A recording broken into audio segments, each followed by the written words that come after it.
আমরা যে সিদ্ধান্তগুলো নিয়েছি আপনারা সবাই জানেন যে প্রতি বছরের পহেলা জানুয়ারি অনুযায়ী একটা করে ভোটার তালিকা হালনাগাদ হয়ে থাকে। আমাদের এবারের আহ, এ পর্যন্ত প্রাপ্ত তথ্য অনুযায়ী আমাদের হাতে 17 লক্ষ ডেটা আমাদের হাতে আছে, যেটা পহেলা জানুয়ারি 2025-এ আমরা সন্নিবেশ করব এবং তারা নতুন ভোটার হিসেবে তালিকাভুক্ত হবেন। তবে আমাদের পূর্ব অভিজ্ঞতা থেকে দেখা গেছে যে এই ডাটাটা সবসময় পূর্ণাঙ্গ হয় না, কারণ অনেকেই অফিসে এসে তারা নিবন্ধন কার্যটা সম্পন্ন করেন না। এবং আমরা একটা স্ট্যাটিস্টিক্যাল ফোরকাস্টে দেখতে পাই যে আহ, আনুমানিক 45 লক্ষ হতে পারতো এই সংখ্যাটা।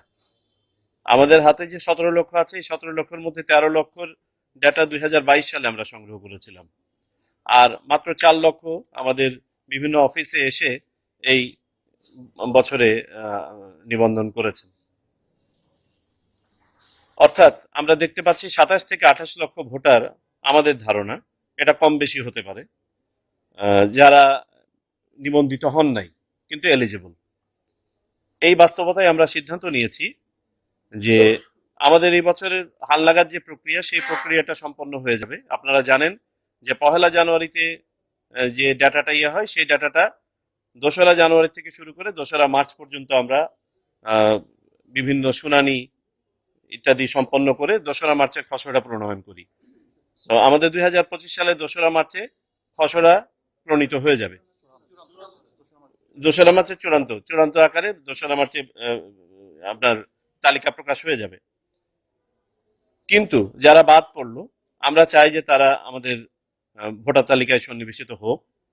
এই জন্য আমরা সিদ্ধান্ত নিয়েছি আমরা বাড়ি বাড়ি গিয়ে তাদের তথ্য সংগ্রহ করব।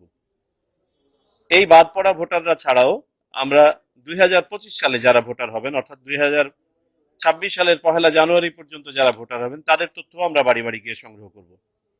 এতে করে আমাদের যে অ্যাডভান্টেজটা আমরা পাবো বলে মনে করছি, যে আমাদের ভোটার তালিকাটাকে আমরা একটু চেক করে নিতে পারবো। আপনারা জানেন যারা মারা যান তাদেরকে একটা ফর্মের মধ্যে ইয়ে না হওয়া পর্যন্ত, এন্ডোর্স না হওয়া পর্যন্ত তাদেরকে বাদ দেওয়া যায় না। তো আমরা যখন বাড়ি বাড়ি যাব, তখন আমাদের মৃত যে ইয়েরা ছিলেন পুরনো ভোটার, তাদেরকে বাদ দেওয়াটা সহজ হবে। কোথাও কোনো ডুপ্লিকেশন থাকলে বা অপরাপর কোনো ধরনের ডিসক্রিপেন্সি থাকলে সেগুলো আমরা হয়তো কাটিয়ে উঠতে পারবো। তো এই আলোকে আমরা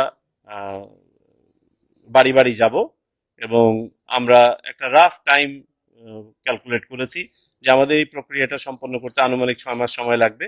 তবে এই 6 মাস সময়ের সাথে আমাদের ভোটার তালিকা হালনাগাদের কোনো সম্পর্ক নাই। আপনাদেরকে যেমনটা বললাম যে 2025 সালের 2রা মার্চ এই পর্যন্ত হালনাগাদ তালিকা আমাদের প্রকাশ হয়ে যাবে, আর এটা হচ্ছে আমাদের একটা চলমান প্রক্রিয়া।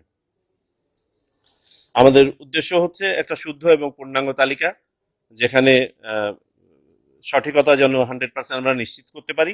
আর পাশাপাশি যারা প্রাপ্তবয়স্ক এবং পহেলা জানুয়ারি 2025 এবং পরবর্তীতে পহেলা জানুয়ারি 2026-এ যারা ভোটার হওয়ার যোগ্য, তারা কেউ যেন বাদ না পড়েন। এটা ছিল আমাদের দ্বিতীয় এজেন্ডা। আর তৃতীয় যে এজেন্ডা আমাদের ছিল সংসদীয় আসন সীমানা নিয়ে কিছু অভিযোগ ছিল, সেই অভিযোগগুলি নিয়ে আলোচনা।